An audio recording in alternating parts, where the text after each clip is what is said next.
Hey, what's up, everyone? Bestinwest here, and I'm here with a very special guest, Zayzilla, who recently went 7-1 in the Battle of the Roses in Portland. Congratulations, by the way! Thank you. Ace Trainer, one of the first Ace Trainer in El Cerrito, so in our local community. Yeah, congratulations on an excellent turnout. So today we're going to be going over Zay's tournament.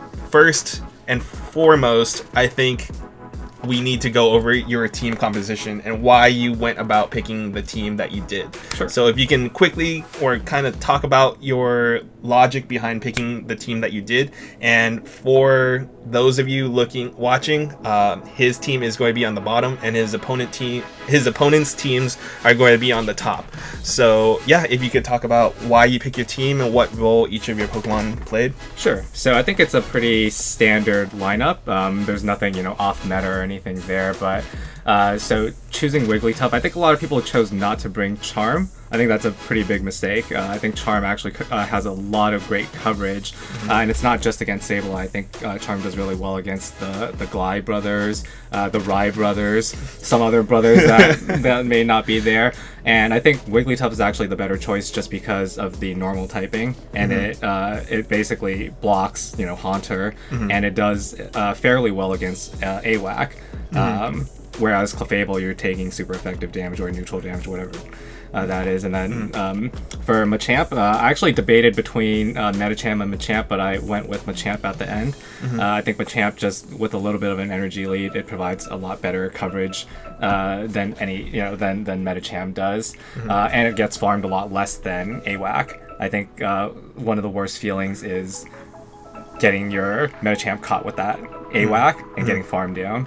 Cool. And then I also chose Alolan Marowak. This is actually a last minute swap. I had been playing Charizard pretty much up until the tournament, and then I decided that AWAC was actually a lot better just because I think Charizard gets demolished by Rock Throw. And I think you go down way too quickly. I think it has, more or less the same matchups as AWAC, but I just preferred AWAC because it didn't get smashed that way. That's fair. And then Steelix, I guess this is probably the spiciest pick that I have here, and I'm running Thunderfang.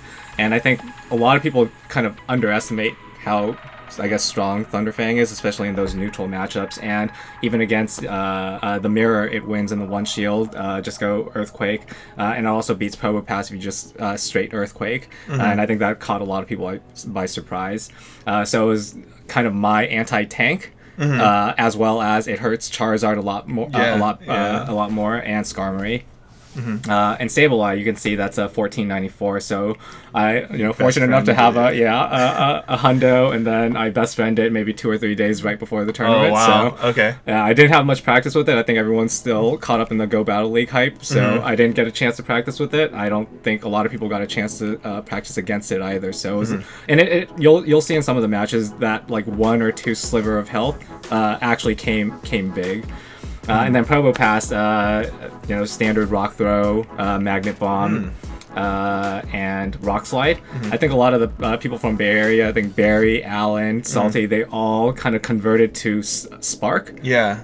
I didn't like Spark, especially for this cup, because I think you're like Rock Throw, actually you can farm the hell out of a Wigglytuff or a Clefable, and you basically have 2 Magnet Bombs ready if they bring a fighter in, and the fighters aren't resisting Magnet Bombs. So I think that came up big too. Yeah, like the convention, the more common convention right now, at least from what I've seen from my practice battles, is that people are running Spark. And if you did want to farm down a Wigglytuff or something like that, you could use a Rock Slide to knock the damage down some. Yep. And then farm it with the Sparks. Although it does take a little bit more like nuance in like hitting that Rock Slide to the correct amount. So I guess this is a little bit more foolproof. Yeah, I'm not nuanced enough for that kind of stuff. But also, if you think about like the Steelix and Probopass together, I think a lot of people use Spark because it also helps win the Probo Mirror.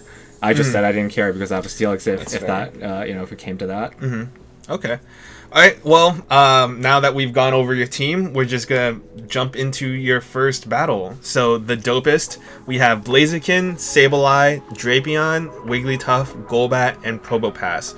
Looking at his team composition, I'm going to assume Probopass is running Rock Throw rather than Spark, just because he needs a little bit harder air, countering air. Because it does have a Blaziken, which is going to be pretty... He doesn't have anything that counters like a Charizard super hard. So I don't know, but that's just looking at his team. But yeah, let's get into the battle. Going into this first battle, what was your analysis of his team? This is one of those things. The Dopest is a really cool guy. I think you start learning when you play in tournaments. You know, some of the more veteran players have a certain play style, and some of the more new people have a certain play style. And I think a lot of the more new people tend to start with safer leads. So I can tell, you know, Sableye is a pretty more or less safe lead against my team. It only gets demolished by Wigglytuff. So I thought he was going to lead Sableye. And then just looking at his team, the only thing that really hurts my two steel types are going to be Blaziken. So I think if I could avoid that, I'll be more or less okay. And then, you know, the Drapion, Machamp can cover that, Probo can cover that, Steelix can cover that, so I wasn't really too scared of it. So I think I led this one with Steelix, and I also had Probo in the back, just because I thought it was a pretty good matchup, and if I could just get rid of Blaziken, it would have been fine. So you led with... I think I led the first match with Steelix. Led the first match with Steelix. Yeah. Okay. Steelix, and you're bringing Probo and Wigglytuff? I think I brought Machamp. Machamp. Okay. Yeah. Because Machamp could also deal with Sableye a lot better than Metachamp can. So that's another reason why I think Machamp is a lot stronger. Machamp actually wins that one shield match, just going Rock Slide against Sableye. Whereas, you know, Metachamp doesn't have... destroyed. Yeah, Ice Punch doesn't deal that much enough damage, exactly, right? Exactly. Okay. Alright, well, let's get into the first battle. So, as we see, leads off with Steelix against Probopass. So this is a positive matchup for you, right? Yep, exactly. And you can see the Thunder Fan going to work. Probopass is really not going to do any damage at all. You don't have to block a single thing. And I think in this matchup, you just go straight Earthquake. You don't need to play that shield bait game. So he brought the Blaziken in, and I decided to switch right out just because otherwise both of my tanks are gonna get. And you need to knock out this Blaziken with this Machamp. Exactly. So I'm willing to expend all my shields just to keep both my steel tanks alive. So I'm assuming you shield again. Yes. I don't want to lose that switch advantage. Yeah. So now I am down a shield, but this is also not too terrible of a matchup. Just get that chip damage in with the cross chop. Yep. And then come back in. You can tell that, you know, right now it's Farm Town. Right. And then you're gonna switch again. Yeah, I let him. I think I let him do one. Magnet Bomb. Yeah, and then I switch out. Let's see. Is there a reason for that? Because you're taking neutral damage from this Magnet Bomb versus Steelix takes not very effective damage. Sure. But I think at this point it didn't matter too much. Okay. And I think the Probopass has a much better matchup against Wigglytuff just with the Magnet Bomb. But I mean, even here. So I was just like, oh crap, are you lagging? And it was just like, nah, I think you got this one. Okay. So I just Thunder Fang him down. Yep. Yeah, he knew that you had Probopass in the back, so it was just like pretty much over. Right. So I actually thought he was going to lead Sableye in that first match, but I think he went with Probo, and good thing Steelix covers both. So yeah. So Steelix against Sableye. What's that matchup like? I actually haven't run too many sims. To be honest, I don't know. I think Steelix wins by a hair. Okay. Yeah. So it's a soft Fang, counter. Yeah, with that Thunder Fang, it's also a really different matchup. And Foul Play does a lot of damage, but I think it's only like 15-20% at most. Really? So it's not that bad. Sableye doesn't have the highest of attack stats, Right. even for a ghost, especially for a ghost. Right. And Steelix is semi on the tankier side. Yep. And I could be completely wrong. I didn't sim enough or practice enough. So going into the second battle, what's your thought process? So he didn't use Sableye, and that actually surprised me. So I decided that, hey, maybe he's just not going to use Sableye. So I went in with Marowak because I thought he might be, using Blaziken or something to counter me. So that I think I went with Marowak, Machamp, and I don't remember. We'll see. Do you remember what you led off with? I think I led off with Marowak. Okay. Yeah. So let's just get into the. So jumping into the battle, you did lead off with Marowak, Oh, and he led off with Sableye. There you go. That didn't work out well. So I just wanted to farm a little bit of energy here before switching out. I honestly thought he was going to foul play, and I wanted to catch it with my Provo Pass, and that clearly didn't happen. And I went with Rock Slide here just because Rock Slide is a better move than Magnet Bomb, and Blaziken will neutral damage because of the fire. Oh, there's Sableye in the back. Yep. So my thought is you bring Alolan Marowak back in. Yes. Yep. Even though Bone Club is not a very strong move, super effective damage against a squishy Blaziken will still do a good amount of damage. You farm up a little bit, but he gets another charge. I think I farmed a little bit too much. I was getting very... Yeah, there you go. Oh, wow, okay. I thought that was going to be another Blaze Kick, but clearly wasn't, so... Farm down with the Sableye, getting ready for these next two Pokemon. And that's not going to work. So I just make a... Yeah.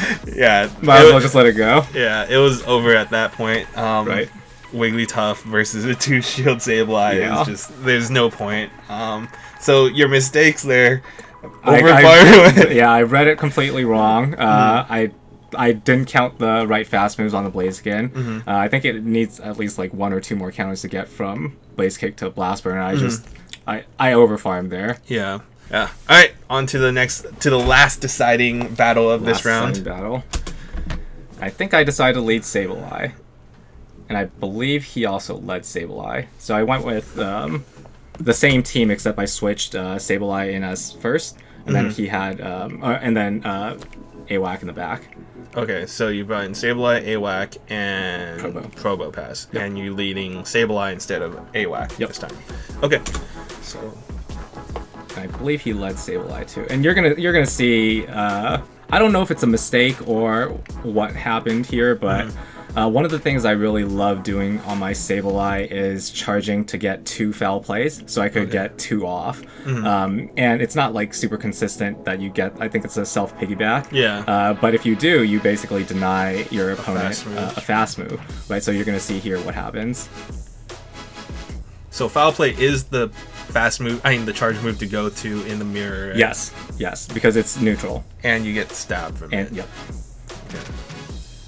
So he was able to get the foul. Oh, you saw me clicking. Yeah. Right? And I thought the game was over at that point. So I came in with Probo Pass, and I don't know if that was a mistake or if that was actually a good play, because otherwise I would have farmed his Sableye all the way down. But obviously, switching into Blaziken and then me having a hard counter, I think that kind of sealed the deal. Yeah. So, his Blaziken is switch locked, and you're able to get these Bone Clubs off, and you have shield advantage. And I'm pretty sure you're not going to overfarm again. Right. No, I'm not going to make that mistake again. So you just went straight for the Bone Club. I blocked it this time, and you blocked it this time. Nice. Counting correctly. So, no shields on either side. You have an energy advantage. This is like kind of a neutral-ish matchup, I would say, actually. Yeah, especially at this low of health, but I have essentially a full Probo in the back end. Yep. And he has Wigglytuff, and what's his? Sableye. And Sableye is almost dead, so. Yeah. So at this point, I think I have the match one. So you go ahead and Magnet Bomb the Sableye. Wigglytuff comes back out. There's nothing Wigglytuff can actually do. Yeah. Not too much. Not too much. Can't be too lenient. You still have to tap. Yes. Yes. You can't stop tapping, but this Magnet Bomb will knock out this Wigglytuff, and you take that round 2-1. 2-1. All right. So going into this next battle, this next round, it's against Team Krogo. He's running a Charizard, a Rhydon, a Probopass, a Machamp, a Skarmory, and a Clefable. I think some of the less common picks right here. I actually haven't seen too many Skarmories in my practice battles. Clefable's actually not the more common charmer at this point. I think Wiggly in the one-on-one. Wigglytuff is the more common one because it gets to a charge move faster. Right. Also, the ghost types. Exactly. And then Clefable doesn't have that normal weakness. So it does better against the fighting types, right? So there's like pros and cons, but I believe that Wigglytuff's the more favored charmer at this point. I definitely agree. And the Pokemon that is also kind of out of the ordinary, you don't see too often, is Rhydon. I'm not sure if you I've never played against a Rhydon, and I knew from just like the Sims that it was going to give me trouble. But I didn't know how much trouble. But I knew I had a Rhydon weakness. I think I also have a Scrafty weakness because only 2 of my Pokemon actually do anything useful to Machamp and Wigglytuff. And then Rhydon does really well against Machamp, AWAC, Steelix. Rhydon does really well against Machamp? Oh, no, not Machamp, sorry. AWAC, Steelix, Probo. And then you're also going to see what happened with the Sableye match. So I've never played against a Rhydon in any practice, so it was a complete trial by fire. So going into this first battle, what is your thought process? I thought he was going to lead Rhydon just because I have two Steel and AWAC. But that's only half of your team, though. Right. But what can I actually do against a Rhydon? So I think Sableye in the one shield, it has a pretty good win. Machamp can also beat Rhydon. I believe Wiggly also beats Rhydon. But because I have 3 that are half my team is weak, I thought he was going to lead that. So I led Sableye into the Rhydon, and then you're going to see his backline. And I think he did something that was very ballsy that won him the match. That I completely did not anticipate. And so you're gonna see it. This definitely threw me for a loop. So So let's just get into the battle. You lead off with Sableye, right? Yep, I have Sableye, and then I think I brought Machamp and Probopass in the back. Okay, so jumping straight into the battle, you lead off with Sableye expecting the Rhydon, right? Yep, because Rhydon has pretty good coverage against half of my team. So I think I convincingly win this matchup in the one shield, but you're going to see what happens in this matchup here. And you can see how much damage Mudslap's doing. And I've never practiced against Rhydon, so this was a complete surprise to me. So I get the first foul play off, and I know I'm going to get to my second foul play before he gets to his second surf.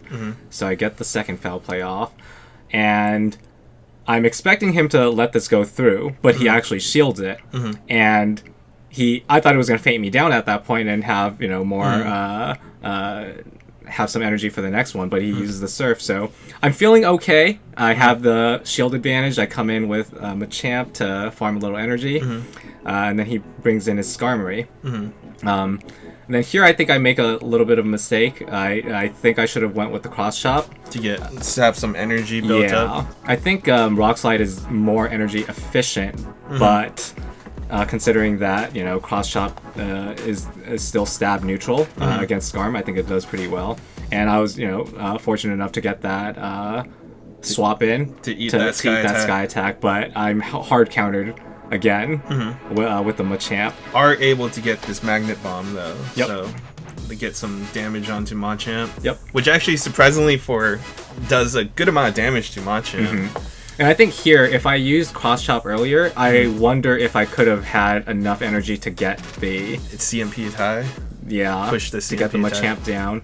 But, I mean, with Skarmory in the back, not that much energy. It still would have destroyed me, I think. Okay, so going into the second battle, what's your thought process here? This is where I channeled my inner Bestinwest, right? If you win the match, you expect the opponent to... kind of change their lineup to to counter what you did. Yeah. So, but I've noticed that a lot of people haven't been doing that anymore. Yeah. That was like a good strategy early on, Sure. and now it's just like people have learned, right? Like say, oh, what's this person? So I mean, like, I fully expected him to come in with Rhydon again, just because it worked so well. And he picked the right teams in the back, so I went with the same team. I think if I just changed a little bit of how I used Machamp, I could have pulled that one off. So, you know, if he did choose that same one, I think I would have played it a little bit differently and hopefully squeeze, you know, edge of victory there. Yeah. So again, I think he's going to lead with Rhydon. I go in with the same team, hoping for different results. Yes. Definition of what? Insanity. Yeah. So let's see what happens.